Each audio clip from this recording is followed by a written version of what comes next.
పేదలకు అన్నం పెట్టి 3 పూటల ఆకలి తీర్చడమే ప్రభుత్వ లక్ష్యమన్నారు ఎమ్మెల్యే కన్నా లక్ష్మీనారాయణ.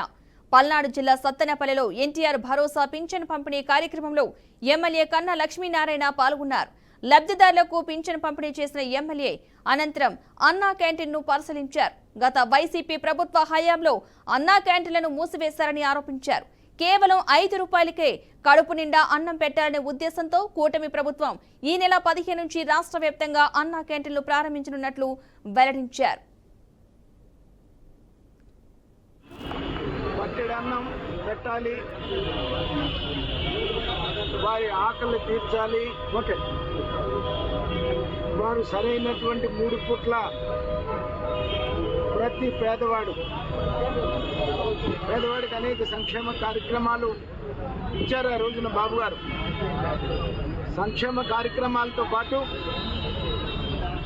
పట్టెడు అన్నం పెట్టి పేదవాడి పొట్ట నింపాలి అనేటువంటి ఒక సదుద్దేశంతో రాష్ట్రం అంతా కూడా అన్నా క్యాంటీన్లు పెట్టి 5 రూపాయలకే బ్రేక్ఫాస్ట్ కానీ, 5 రూపాయలకే లంచ్ కానీ, 5 రూపాయలకే డిన్నర్ కానీ, 3 పూట్ల మరి పేదవాడికి